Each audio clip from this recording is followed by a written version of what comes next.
안녕하세요. 반갑습니다. 우리 오늘은 곱셈과 나눗셈 두 번째 시간입니다. 오늘은 세 자릿수의 두 자릿수를 곱해보겠습니다.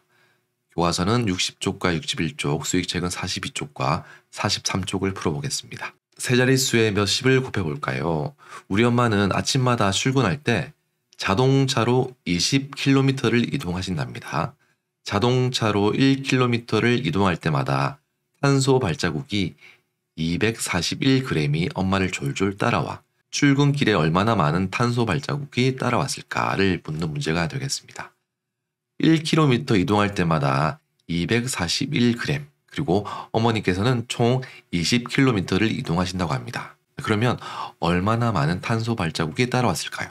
먼저 식을 세우고 계산을 해봐야 되겠죠. 그러면 차근차근히 한번 확인해 보겠습니다. 자동차로 20km를 이동했을 때 발생한 탄소 발자국은 몇 g인지 한번 알아볼게요. 발생한 탄소 발자국은 몇 g일지 먼저 어림해 보겠습니다. 여러분들, 어림은요, 대충 생각하는 거예요. 정확하게 계산하는 게 아니고 대충 한번 알아보는 게 어림이에요. 어림. 자동차로 1km를 이동할 때마다 탄소 발자국이 241g이 따라온다고 했으니까요. 요거를 어림해 보겠습니다. 자, 어림은요, 대충 짐작하는 거예요. 암산하기 어려운 수들은 0으로 만들어 주는데요. 예를 들어서 241 이런 경우에 4와 1 요거를 0으로 만들어 주는 거예요. 근데 그러기 위해서는요, 요걸 판단해 줘야 됩니다. 241이 200에 가까운지 300에 가까운지를 확인한 다음에 41을 0으로 바꿔주는 거예요. 자, 우리 수직선을 보고요. 이 수직선 상에서 250이 딱 가운데 있는 수지요. 그러면은 241은 250의 왼쪽에 있을까요? 오른쪽에 있을까요? 그렇죠. 바로 왼쪽에, 여기 요쯤에 있죠. 그래서 241은요, 200에 조금 더 가까운 수예요. 그래서 우리는 이렇게 어림할 수 있어요. 241을 200으로 바꾸는 거예요. 만일에 241이 아니라 270쯤 됐다면 300으로 어림을 할 수가 있습니다. 네, 그러면 20km를 이동했을 때 발생한 탄소 발자국의 양은 이렇게 하면 되겠죠. 네, 우리가 방금 241g을 200g으로 어림했습니다. 거기를 20배 하면 되겠죠. 네, 그래서 200 곱하기 20이라는 계산식을 만들어낼 수 있고요. 요걸 계산하면 어떻게 될까요? 네, 요걸 계산하면 대충 4000g이라는 것을 어림할 수가 있습니다. 자, 그러면 실제 값 241g의 20배는 어림한 값보다 작을까요? 클까요? 네, 여러분들 예상할 수 있겠나요? 자, 이것도 한번 확인해 보겠습니다. 나중에. 네, 이렇게 해가지고요. 우리 대충 4000g일 거라고 어림했습니다. 네, 이제부터는 정확하게 한번 계산해 볼게요. 자, 먼저 곱셈식으로 나타내 보겠습니다. 네, 먼저 어머니께서 이동하신 거리가 20km고요. 1km를 이동할 때마다 탄소 발자국이 241g 생긴다고 했으니까 곱셈식으로 표현하면 이렇게 표현할 수 있겠죠. 241, 20. 자, 여기서 당연히 곱셈을 쓰면 되겠죠. 곱하기. 그래서 식은 이렇게 되는 거예요. 자, 위 곱셈식을요, 덧셈식으로 한번 나타내 볼게요.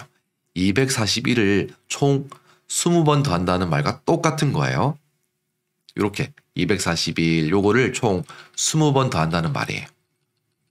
네. 이게 바로 241 곱하기 20의 의미와 똑같습니다. 자, 그러면 우리 241 곱하기 2를 이용해서요, 241 곱하기 20을 한번 구해볼게요. 그러면 241 곱하기 2는 어떻게 덧셈식으로 표현할 수 있을까요? 그렇죠. 요거 두 개 보이시죠? 요거 두 개 더하면 그게 바로 241 곱하기 2예요. 241을 두 번 더한다는 의미가 241 곱하기 2와 똑같은 의미예요. 우리 241 곱하기 2는 배웠잖아요. 자, 241 곱하기 2는 2와 1을 먼저 곱하고 2는 2, 4, 2, 8, 2는 4, 482예요. 네, 그래서 241 곱하기 2는 480이다. 자, 그러면 요것도 480이고요. 요것도 482, 요것도 482, 요거 다 482예요. 총 몇 묶음으로 묶을 수가 있나요?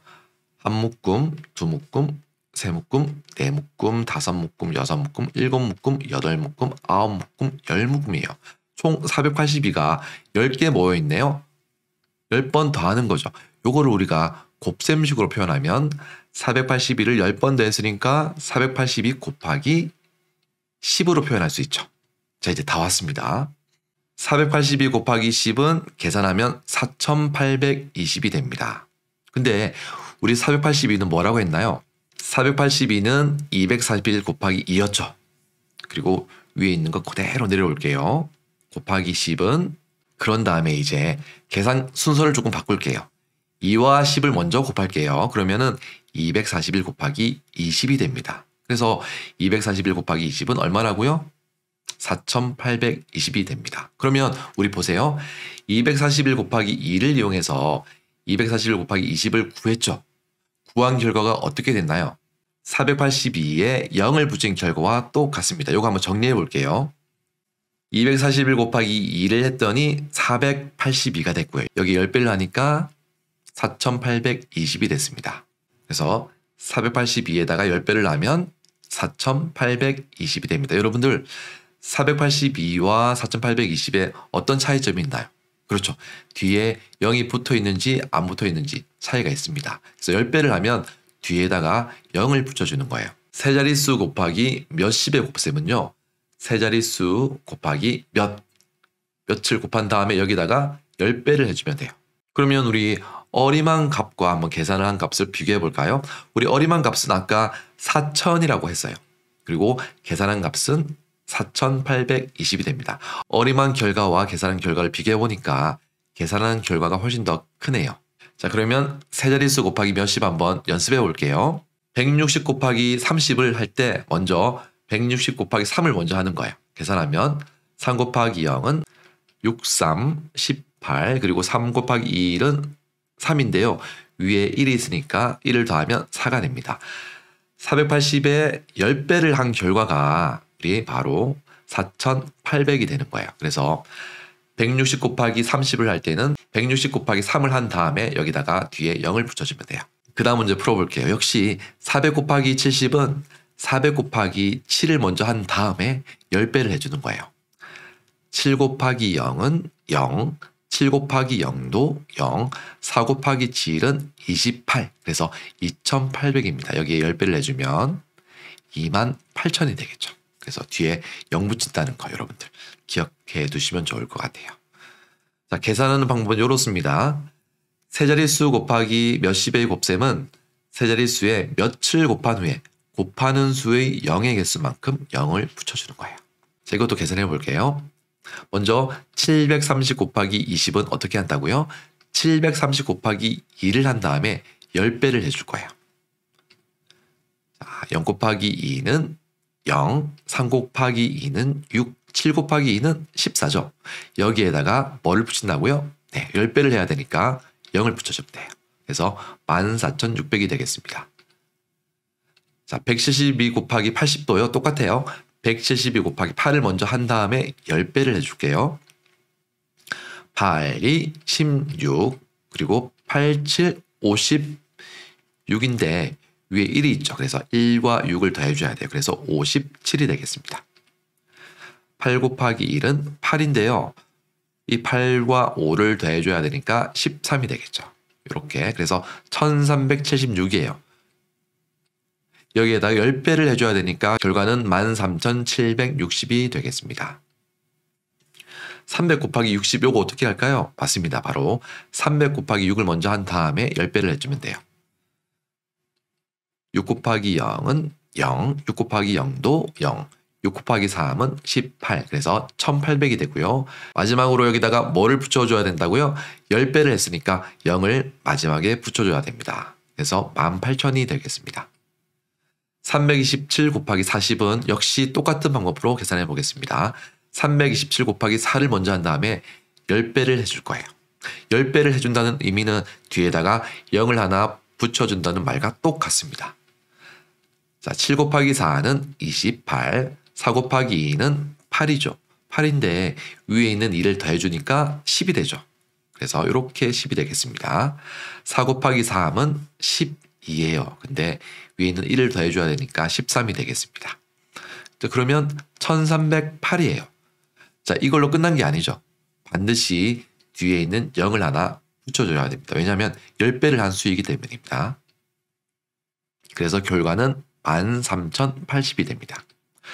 네, 우리 오늘 배운 내용 복습해 볼게요. 오늘은 세 자릿수 곱하기 몇십의 곱셈은 세 자릿수에 몇을 곱한 후에 10배를 해주면 됐습니다.